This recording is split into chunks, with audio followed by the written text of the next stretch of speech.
Hey everybody, it's Francina Simone, and I am here with the Pluto retrograde for April 20 or May 2024 reading. I'm going to come back to the fact that I said April in a minute. We are going backwards. In other words, I think a lot of stuff that happened in April will be a thing, but I want to get into the general gist of the reading before I jump into the specifics.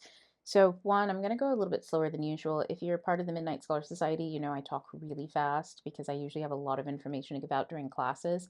But when I do tarot readings, I try to slow down a lot so I can focus. It's like the energy is swarming through, but I just grab it in freeze frame and look around it as best as we can so we can see all the angles of what's going on in the energy and get as much information from it as possible. Now, I will say that this energy, it comes in and it's very sleepy. I feel almost like going to sleep in this energy. So I do feel like there is going to be the need to surrender into a kind of Ah, this is the wildest shit, but it's the pre-shuffle has me thinking, get ready to dream.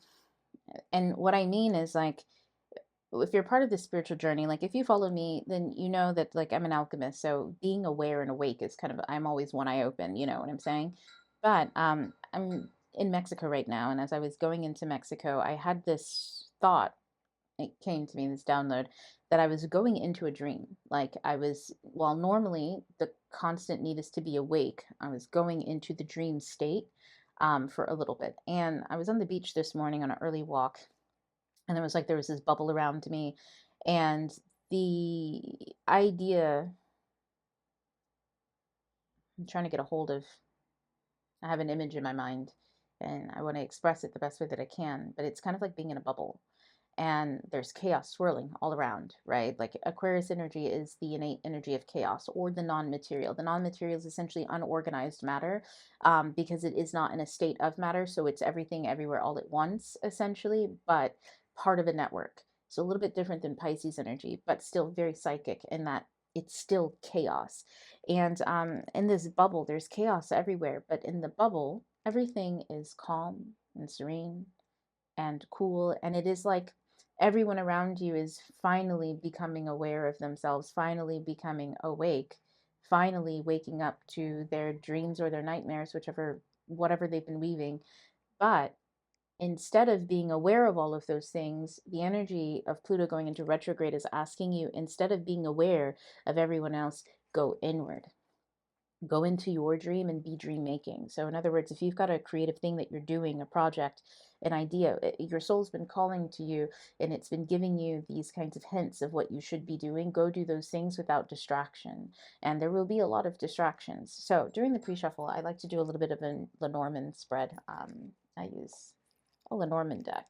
Um, and I'm sorry you guys aren't going to be able to see the cards. Maybe eventually I'll get a setup where I can show the cards and less of me, but I'm in I'm in traveling right now. So you're gonna just have to get what you get.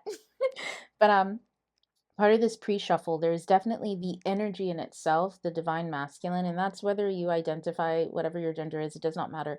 The divine masculine is the egoic self, so the way in which you act in the world. Now, there's the divine feminine, the divine masculine, and then the union of those two things, which is perfect integration. And by perfect, I just mean you're in sync.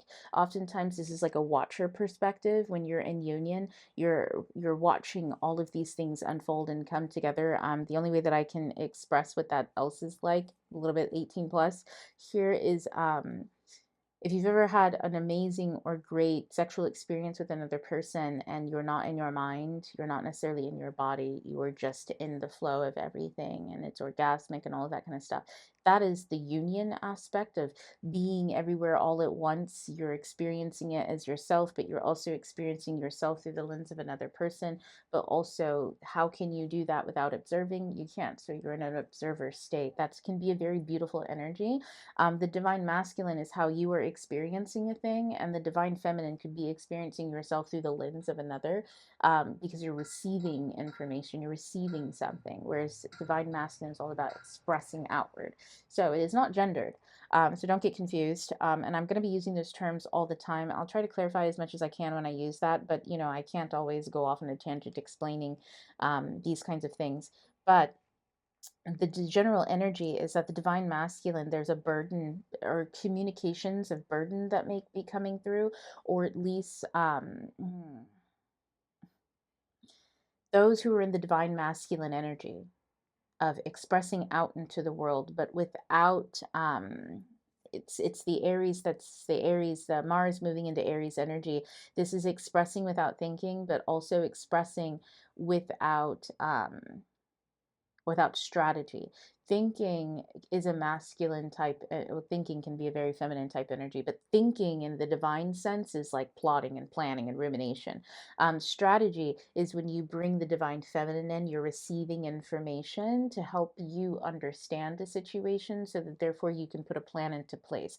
That's Athena like energy. And so, for those of you who've been over at the Midnight Scholar Society, where we were doing the course number, the first astrology course, which is houses 1 through 4, we talked an awful lot about Athena versus Aries in the first house and the difference between those energies. So I do really recommend anybody who wants to really understand um, a difference between the strategic mind and the thinking mind, either go do that course or go read some Greek mythology, understand Athena versus Aries, as the Greeks go. Now, that being said, this divine masculine is very much an Aries centered one where there's a lot of impulsive movements and impulsive thoughts. Honestly, Pluto going retrograde right now, while Mars is going into Aries with all of the energy that's happening in Taurus, with it's a lot. It's like, I don't know how to say this, but if people haven't been doing the work, which a lot of the divine masculines, or I want to say people who are centered in their their egoic self, the physical world is all that matters. There is nothing else. There is no non-material except for what I can use from it to make something in the masculine. Like people who are very much just like it's very rigid and control based. People, and that's who I'm going to be referring to as divine masculine at this point in time. Maybe I should refer to as divine ego, but this divine ego energy is going to be burdened with a lot of harsh truths coming in, because with Pluto going into retrograde, it's like it's pulling shit into reverse. People are going to be forced into sleep, but like you're awake while you're asleep. This is like a lucid fucking dream. Okay, but you don't get to really pick and choose what happens to you, or like, normally when you're lucid dreaming you can make things appear and disappear. I feel like the ability to make things appear and disappear while lucid dreaming while awake is going to be a nightmare for a lot of people. I'm getting that there's a lot of deceit in this energy. There's a lot of the more you try to hold control, the more that you try to hold on to material things, the more you are likely to create a nightmare. And I think everybody will be going into these types of bubbles and awakening and not realizing that everybody's in their own bubble. This is, I want to say this, a lot of this is coming in so fast. I'm trying to organize it as fast as I can. But I want to say that I always say this to every single one of my clients that I meet, that we all live on our own planets. You as an individual person, you're your own entity. I am my own entity. I have my own inner world. You have your own inner world. Now, the inner world that we all have as individuals is always on while you're walking or sleeping. So whether you're awake in the physical world, you're in your inner world and the physical world that we share. If you are sleeping and dreaming, you're most likely in your inner world and then projecting it into the egoic mind, where you try to organize it based on your mental blueprints and how your mind sets and all of that. And that's all third house stuff. Again, for those of you in the Midnight Scholar Society, go rewatch those videos in the third house and really understand mindsets and the blueprints and how that stuff comes about. Now, that being said, everybody, it's almost like being forced into the inner world by Pluto going retrograde. Like this reversal of energy is no longer your expressions going out, but like it's like all of these expressions that were being cast out are being bounced right back because everyone's in this bubble. And so a lot of people may be projecting during this time period. The point is that if you are focused on yourself, the projections, it's like they'll pass right over you. It's a very Buddhist thing, where as many arrows as somebody can shoot at you. If somebody shoots you with an arrow the first time and it hurts, and you learn from it, the second one may hurt, but not as much. The third one, you know how to dodge. Somebody sends 8 at you, eventually, whether they hit you or not, it will have no effect on you. if you have learned the lessons and you received the pain to be able to alchemize it and understand it, and you know, you become, it's I want to say it's like there's a magic, there's a movie or something that I'm thinking about where you can kind of absorb a thing, like it's like the arrows go through you, and alchemizing is the ability to absorb it and allow it to pass through. So it's like you become the arrow as it shoots through you, so therefore it cannot hit you, it cannot cause you pain. So someone can send a barrage, like anybody who's seen the movie 300 where they shoot off all the arrows and it blackens the sky, somebody could do all of that and they could, every single one of them can hit you, but they will just go through you and nothing will happen to you. That is if you have a very solid integrity and your inner world, you've been building your inner world with integrity. And integrity is responsibility, self-responsibility, accountability, agency, and autonomy. When you choose your life and you choose how to see things, you choose your mindsets, you challenge yourself, you learn your lessons. When you are taking in all of those energies like that, and you're building yourself and building the integrity of your inner world, the outer world cannot impact you in any way that you do not wish it to. Now, I know that that sounds, if you've walked the path, then you know what that means. If you haven't walked the path yet of being a person of integrity, then that may sound lofty, or that may sound like, you know, oh, that's, you know, how can the outer world not impact you? Well, it's not that it doesn't. It's that you get to choose how it impacts you. You get to choose how to alchemize that energy. And that's kind of what the Buddhists are always talking about. I'm going to talk a little bit about the presence of now in other videos to help break down some of that information. Because with spirituality, there's a lot of concepts there that are easy to intellectualize, but you have to put them into practicality to be able to build the skills and the muscles necessary to understand that kind of information. Now, that being said, the energy is very much like this egoic mind, or the divine masculine, the version of you who expresses out into the world will have to bear the burden of some type of communication coming in, but you get to decide what to do with that communication. Like for instance, I feel like some of you are going to get I know some people are going to get messages from people from the past who have things to say to them. That's just here all the time. But I feel like more so for most people, this is going to be a lot of like inner self or inner world communication. Communications coming to you from your inner world. Now, some of you will be burdened by these communications because if you haven't been doing the inner work, it's always a burden. However, those of you who have been doing the inner work, things are about to get very religious. And what I mean by that is like things will become extremely spiritual. It'll almost be like it's like I'm going to say this and risk um risk somebody taking it and running. Listen, it is almost like some of you will get some information in, and because you've been doing the work, it's almost like you are the fucking Pope of the Vatican. It's like the religion on fire. You know what I'm saying? That can be a very terrible thing, but it can also be a great thing. All witches will burn. Well, some witches are fire magicians. You get what I'm saying? And so burning is not a bad thing, but it is the concept of like Pluto is it's an eternal flame energy, meaning it purifies everything. So some of you will get these messages and it just helps you purify yourself down to the core of who you are, which is exactly what you want when you're an alchemist and you're making magic.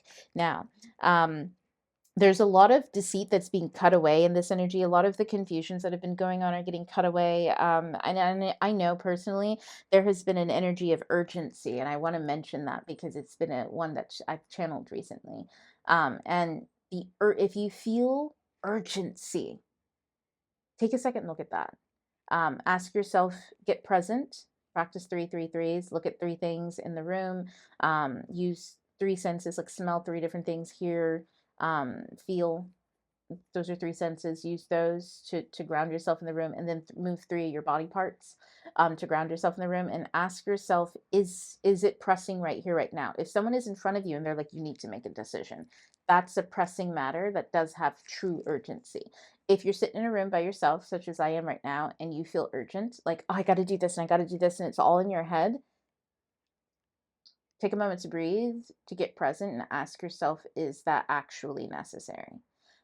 Because with Pluto going retrograde, I want to say that it kicks up a lot of energy all of a sudden, and there's a lot of devil energy, in other words. And by that I just mean like a lot of you illusion. If you're not clear on your goals, if you're not clear on who you are, if you're not clear on and by who you are and what your goals are, I mean in the present moment.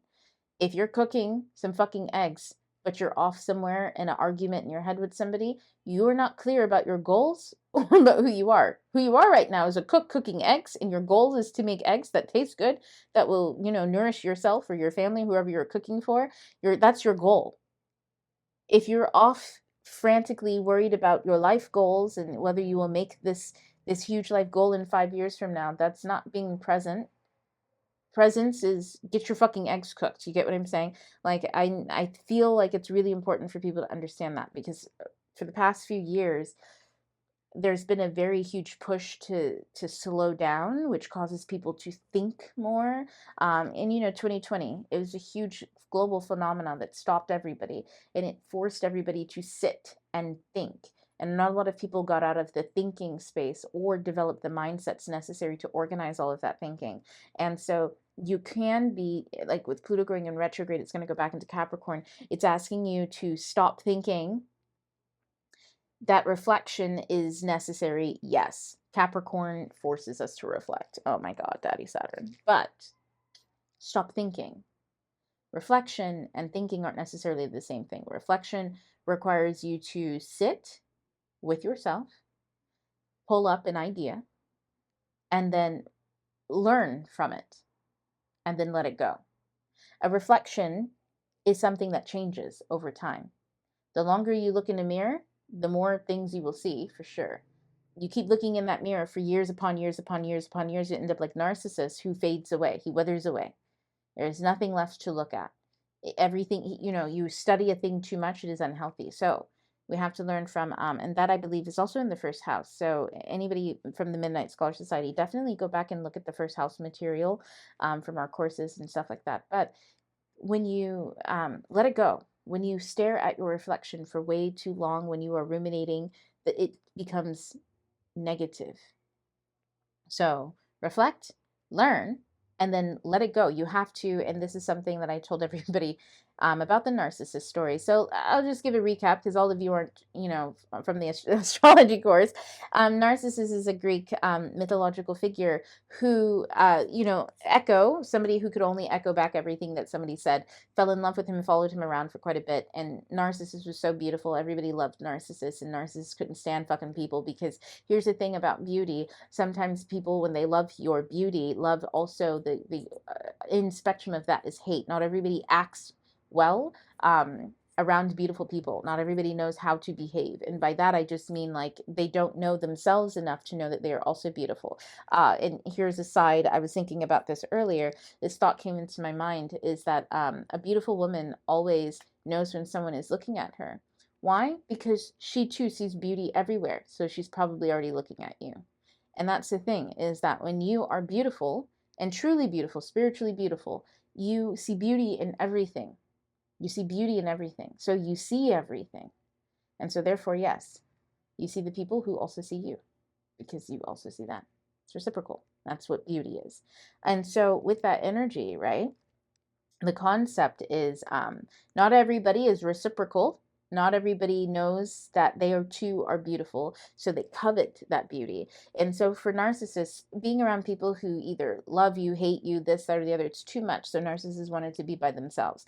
And so they end up at a lake or whatever, they see the reflection and they fall in love, because narcissists did not know who they were. When everybody is always wanting something from you, or acting strangely, one minute people are nice because you're beautiful, and the next minute people are mean because you're beautiful. What does that mean about beauty, and what does it mean about you, who's just being yourself? It makes you lose yourself. You don't know who you are. And so with Narcissus didn't know who he was. So he goes to the lake and he finally sees himself and he falls in love. But the problem is that he's falling in love with his isolation of being with himself, and I am beautiful, but also he did not recognize himself. So Narcissus believed that he was in love with the image, which was somebody inside of the lake. So The way that you get out of this kind of energy of just being, I don't recognize myself, but I'm in love with this. And that's kind of like the idea of our ego, right? When we fall in love with an aspect of ourselves, and so we hold on to it. Oh, people who are nice to me love me when I dress nice, or this or that, so dressing nice is my thing, and I have to do it, and I have to put on makeup, and I have to do this, and I have to do that, and to the point of, like, you wither away. There is nothing left to you. The way to get away from that is, and I always say this, Narcissus, all he had to do was go to a different watering hole to realize that he was the beauty, not that particular lake. It wasn't that particular thing. It wasn't the way he dressed. It wasn't the way that he acted. It wasn't the way that he spoke. It wasn't the way that he did things for people. It's just him. If you go to a different watering hole, you can see that. If you go somewhere different, if you experience life in other places, you start to realize that people treat you the same. The same types of people treat you the same types of way. People who don't love themselves treat you poorly, and people who love themselves treat you well. That's it. So, there's a message in that with all of this, all of this energy with Pluto going retrograde and Mars going into Aries, or Mars is already in Aries. All of this energy is like shaking up so many different fundamental truths that we've been learning since I want to say the beginning of this year. Things that have been, obviously people have been learning these things for eons, not just the beginning of this year, but the beginning of this year has been like a highlight on the first house, on the second house, on the third house. And maybe for me, because I've also been teaching these courses, so my focus and my attention is on it, so I can see it everywhere. But these highlights are being revisited, but in massive kinds of ways. So I do really recommend, you don't have to take my courses, but do go learn about the first house, the second house, the third house, the fourth house. Those four fundamental houses are the foundation of you. You've got your foundation of self, your self-worth, what you have, which is your skills and your talents. That's it. That's it. Your skills and your talents, which is what you share with the outside world. It's the things that you find mundane. That's your wealth, not anything else. It's just your skills and your talents. And then you've got your the house of communications, which is the blueprint of how you see the world, the blueprint, the map of your inner world. So the characters that frequent your world, the settings, the places that you believed exist, and the way that the world, is. Like, some people never leave their hometown, and some people travel from city to city to city. So that means that people who travel an awful lot in the world know that the world is much bigger than what they can conceive. People who don't go very many places, while they know the world is big, they do not feel it or know that it is big. They don't know what it means, that experience.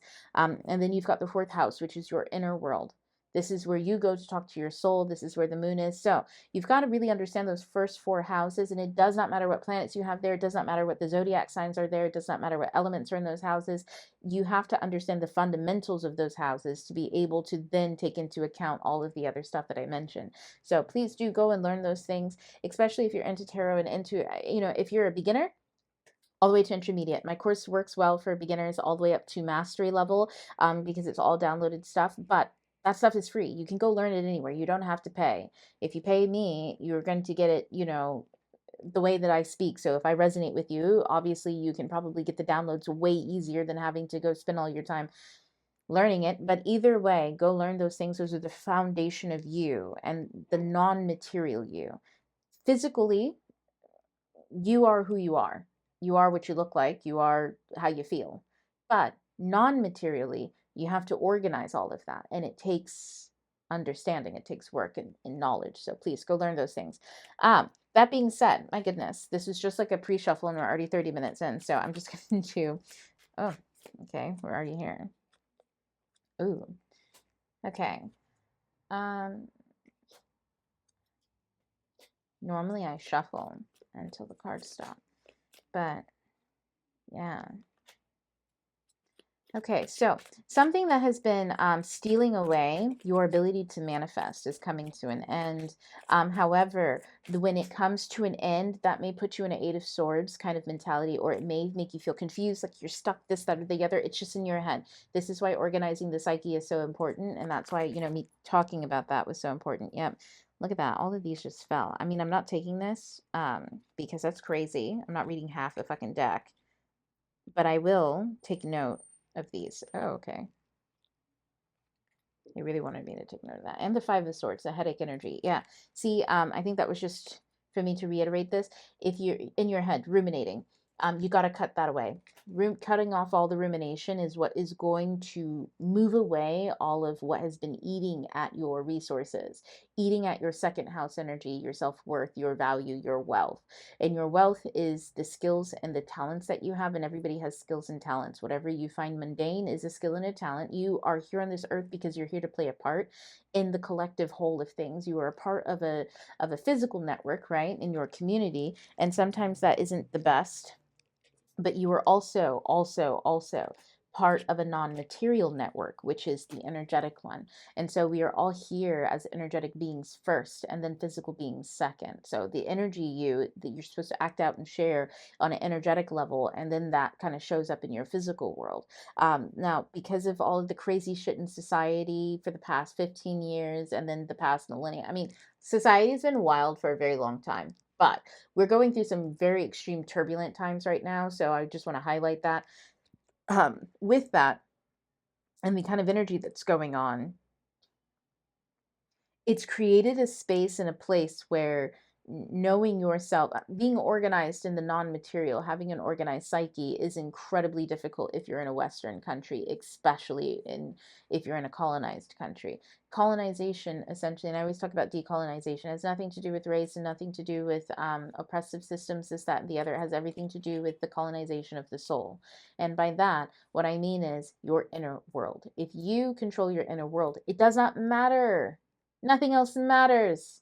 Nothing else matters.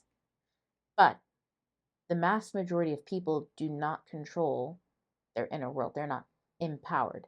They give their power away to others. And in order to use that power, you have to create systems. You have to govern others, right?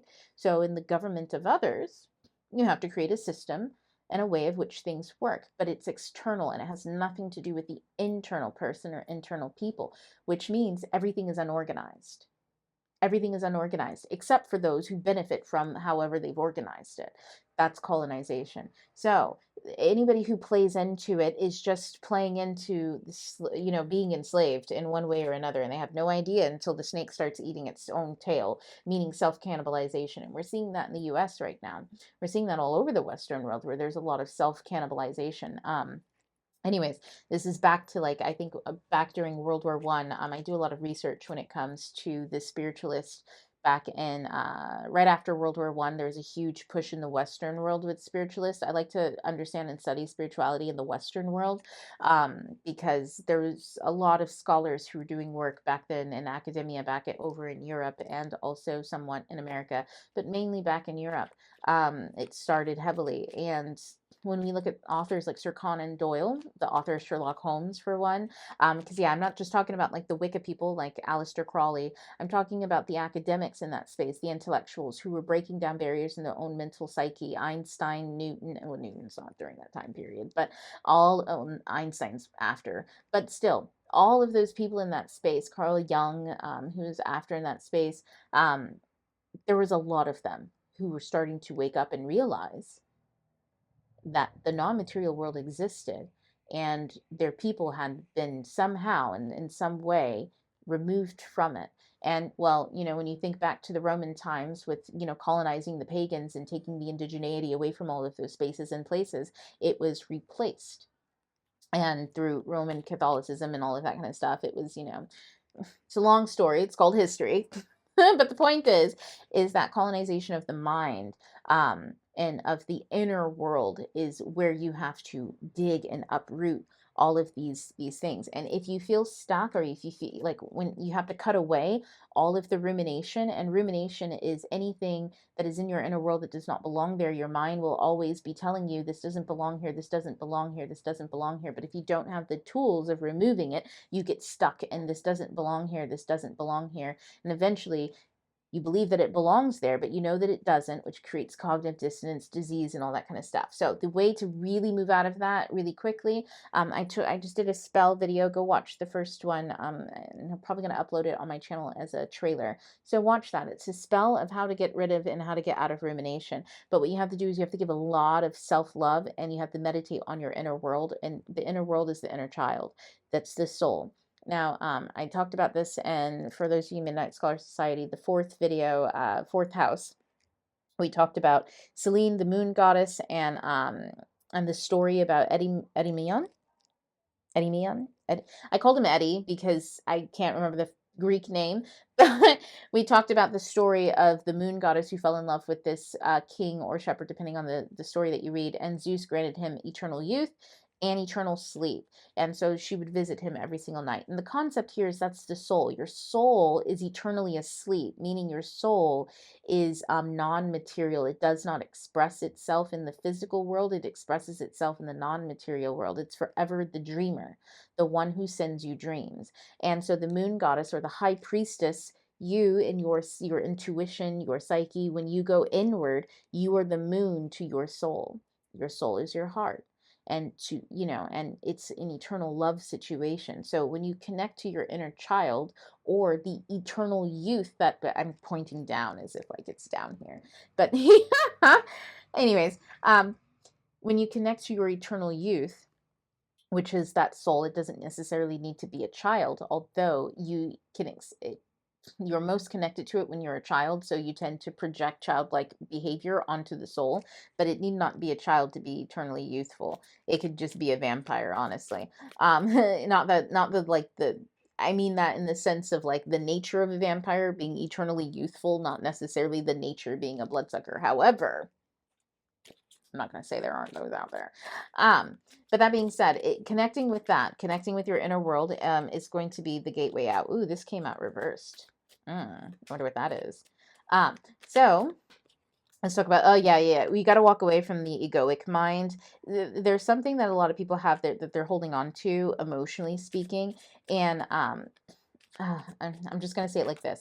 If you're holding on to a lot of the emotions of whatever the fuck was happening to you, whatever you're ruminating on, it's an emotional thing. It's not just a mental thing. You're holding on to something on an emotional level. So that's what this is coming towards. And I want to say, I'll use an example of a story, right? So like for me, I had a friendship that was really near and dear and true to my heart, but like I don't know what happened.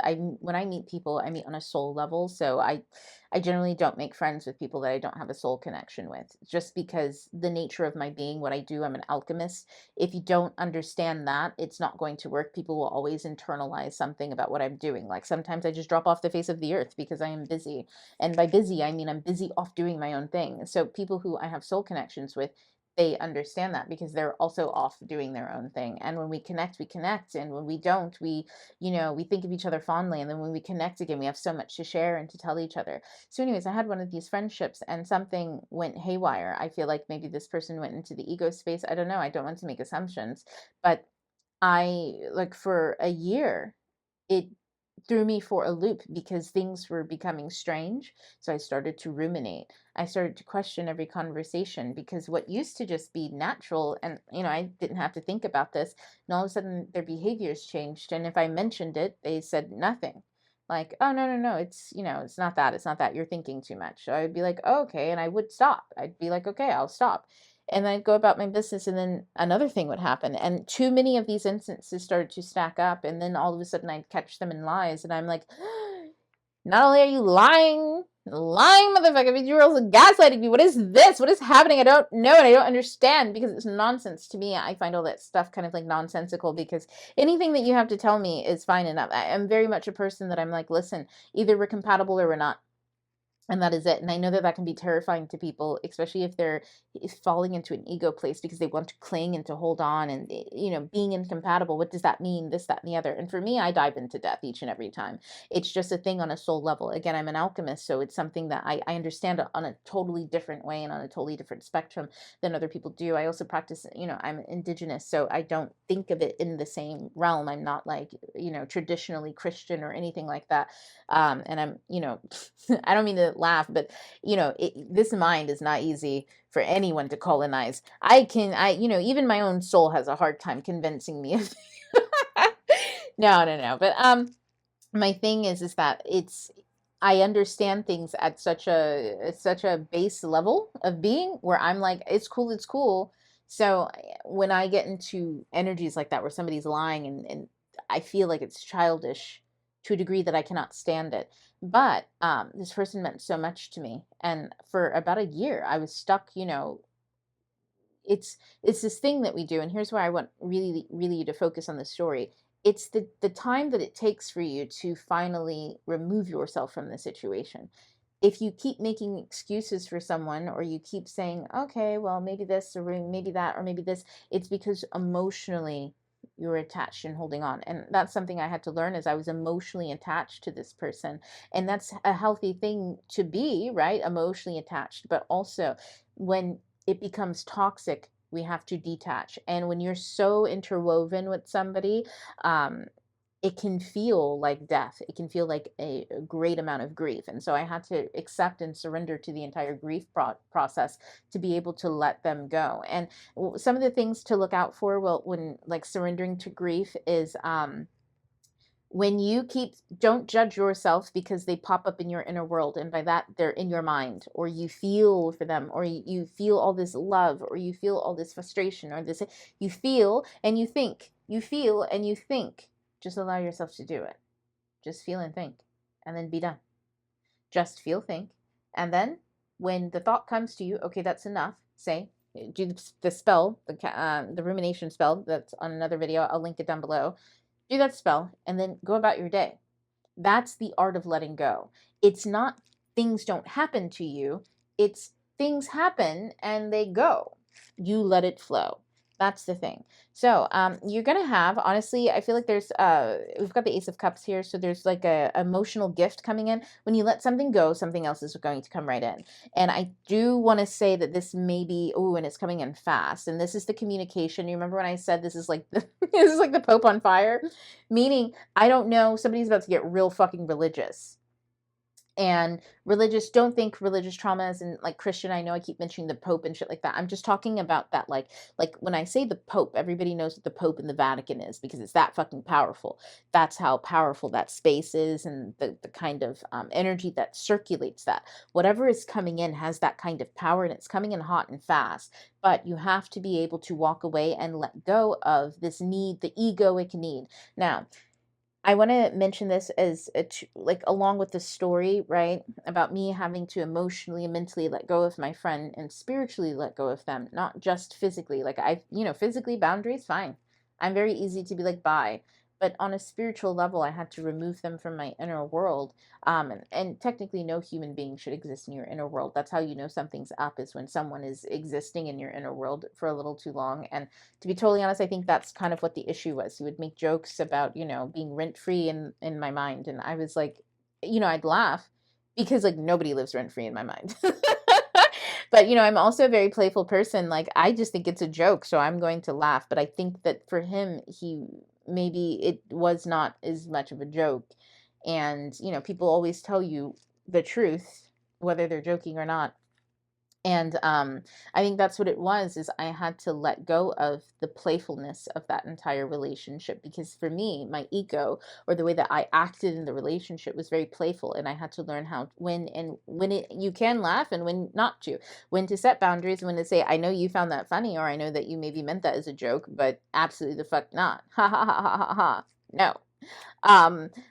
Those were some lessons that I had to learn as well. So that's what I'm saying is, look at yourself. How do you think of yourself in the relationship, and the place, this, that, or the other, whatever is bothering you, whatever you're holding on to? How do you act in that, and how can you let that go?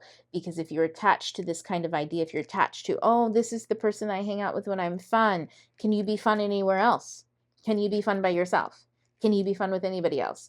Can you exist other places? Like right now, I'm in Mexico. This is my first time in Mexico. Lovely country.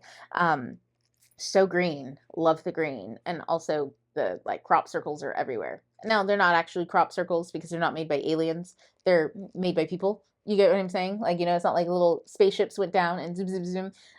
It's just, there's these beautiful formations. I just don't know what else to call them, but they have some beautiful carvings everywhere in the land. I don't know. I was flying over it and I thought it was cool. But that being said, I'm in a new country. So there are different, can I be myself in this country? Can I be somebody else? There's this need to not have any expectations, to be no one, just be. So if you can move yourself into that space of, I'm just going to be and see what happens. I'm just going to be at the coffee shop and see what happens. I'm just going to be, I don't know, downtown and see what happens. I'm just going to be at this art exhibit and see what happens. Instead of trying to be someone or to be something, just be.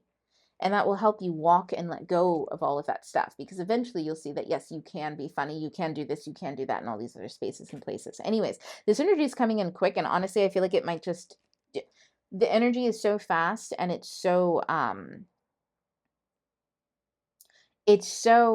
like, it's Pluto. You get what I mean? Like, it's Pluto. So I feel like this is going to happen to everybody, whether they want it to or not. Honestly, if you want this experience to be as seamless as possible, have no expectations, let go of shit, just be and see what happens. Are you bored? Be bored. Are you lonely? Okay, cry about it. And then practice the spell, link in the description, and then go do something else. Like, just be. Recognize that it is all a passing, is an ebb and a flow. It is all just, every emotion that you experience is just a passing. Just experience it. Sit in it. If you don't want to express it, you don't have to express it. I do say, though, if you are having feelings of frustration, anger, resentment, you need to move, because sitting and not expressing anything in that energy stores it. And stored energy becomes chaotic, and you don't want to do that while Mars is in Aries. I'm just saying that. You don't want to do that. You want to move your body.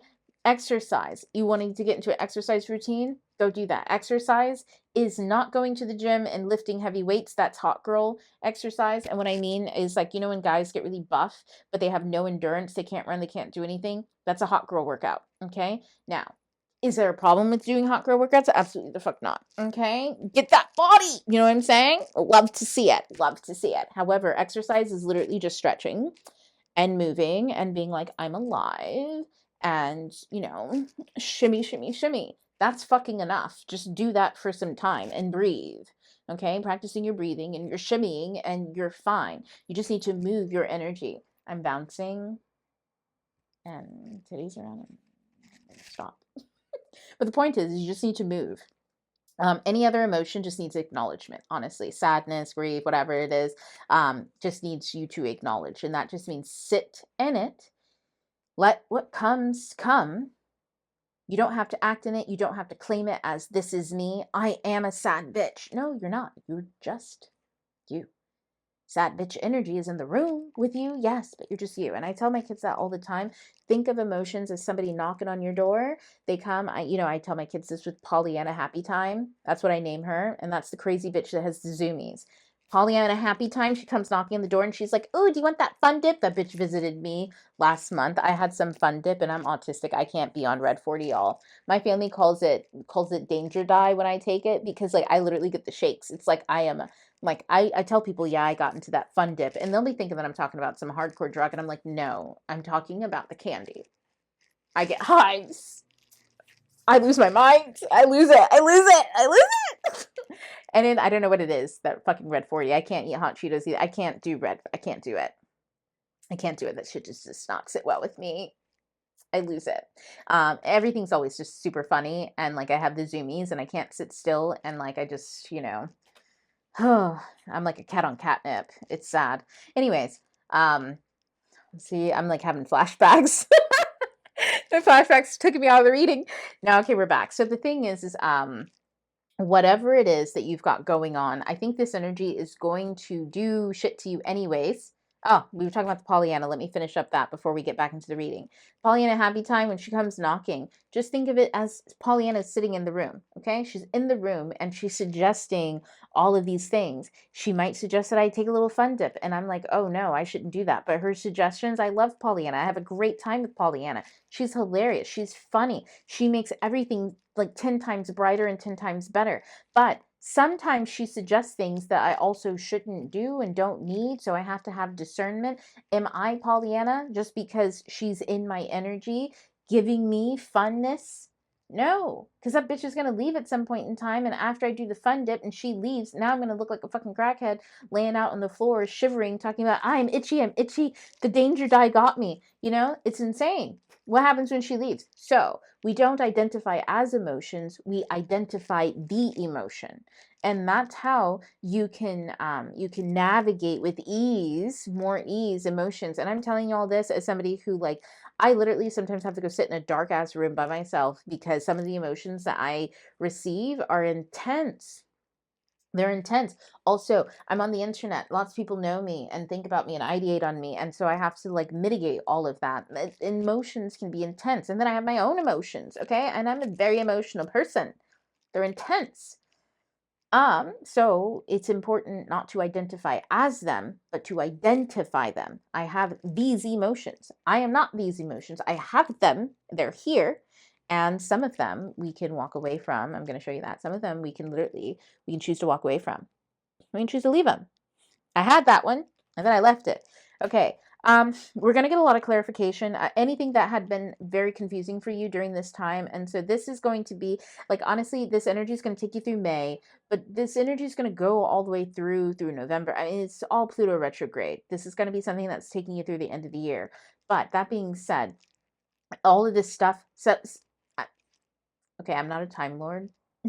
my reader says that all the time. So I don't know how this is going to play out for everybody, but what I can say is this energy is quick and fast. I feel like Pluto retrograde is going to shift us quick and fast. And so the quicker you get into the flow of letting shit go, the better, because this energy, it's fast moving current, but the current is moving you down a river for a very long time. Okay. Some people are going to get off at different streams, but those streams are still part of the same river.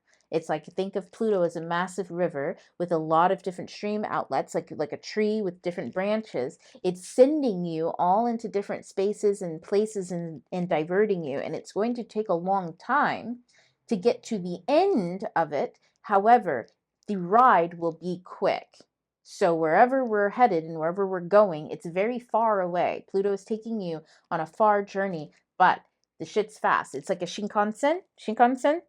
I think that's the bullet train in Japan. Anyways, now with all of that, if you can let go, I'm telling you, anything that had confused you, anything that needed clarity, anything that was in the dark will definitely come to light. You're going to be guided along the entire way. And like, there is definitely a rebirth that's happening here. And the key isn't necessarily to juggle it. It's to surrender to it.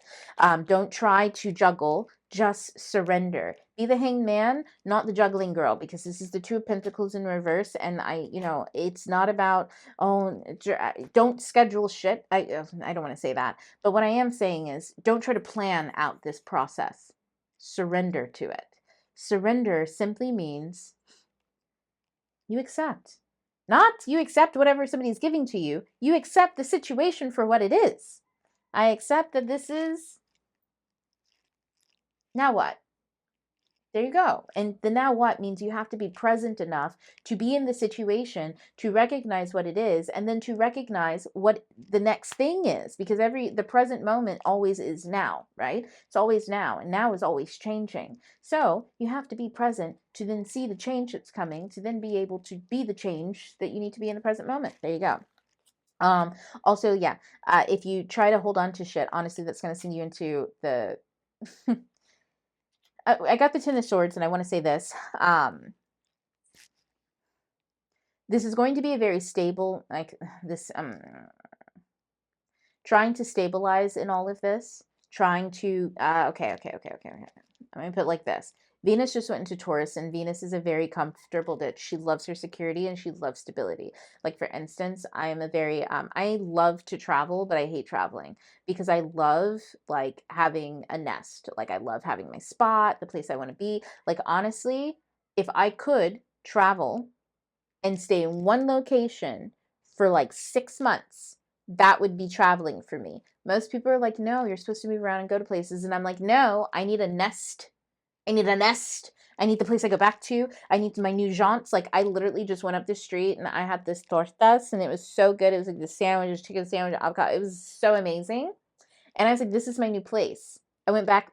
Let me stop. I love my little spots. You know what I'm saying? My little joints. I go to them.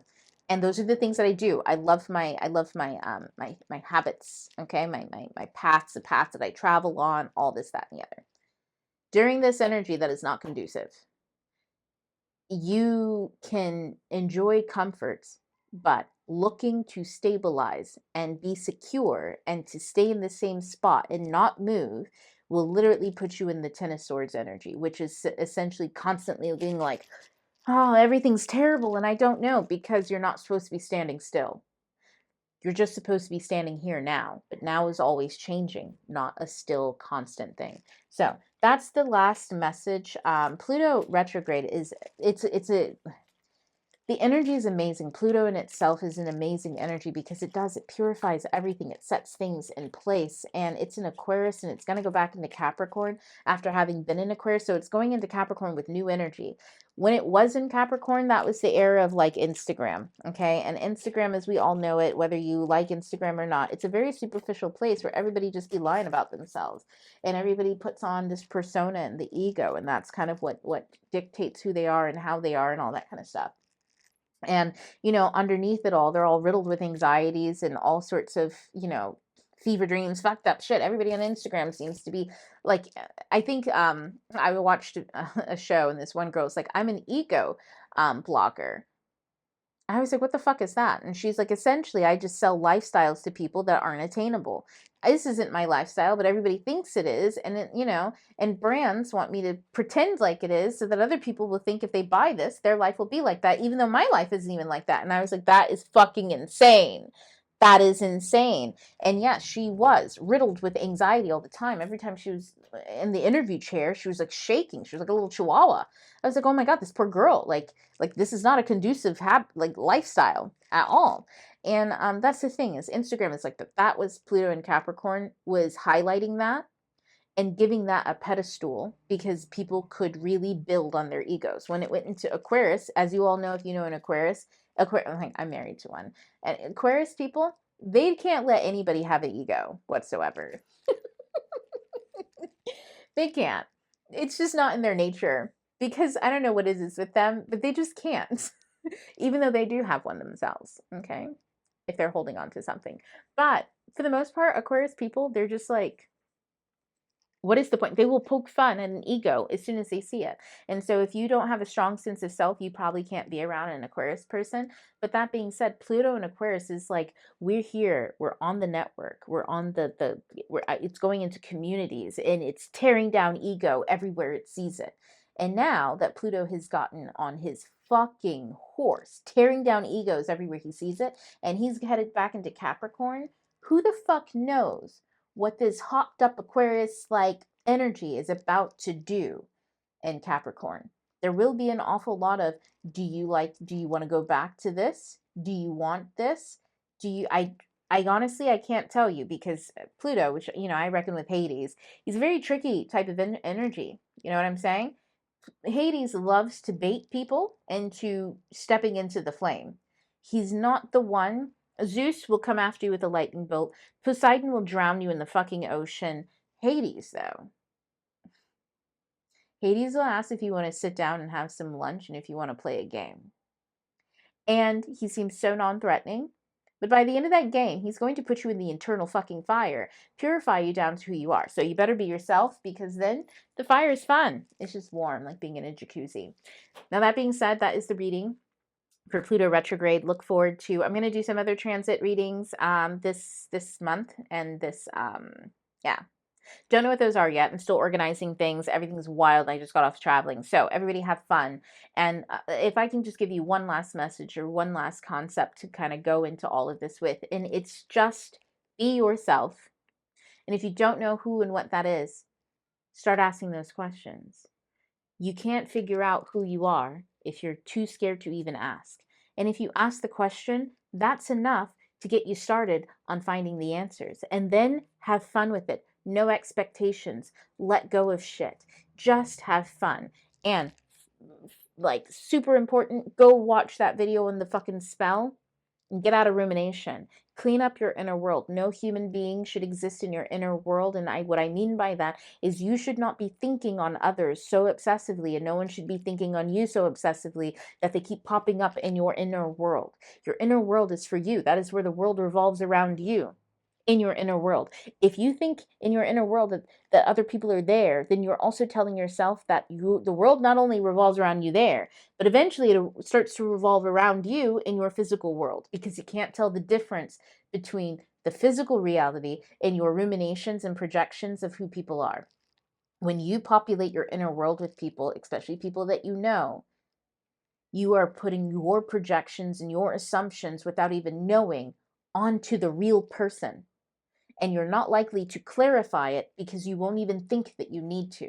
You're going to just be looking for behaviors that justify and validate your projections. And if you've ever been on the receiving end of some of these crazy ass fucking projections where you're like, bitch, how the fuck did you even come up with this? If you've ever been on the receiving end of that, don't do it to other people. That's something I don't do to other people, and I honestly do not tolerate it being done to me because, have me in your ghetto ass world talking about my world revolves around you. That's insane. Most people live very ghetto fucking lives. No, I refuse to have my life be revolving around that. Ew. So I'm just leaving that with everybody. Just go and think on all of that. Okay, I'll talk to you guys later. Tito to talk for now. Join the Midnight Scholar Society. Links in bios for that or the newsletter. And yeah, courses. If you want to purchase the astrology courses and the tarot course, it's all down in the links in the bio and all that shit. Okay, bye. Peace.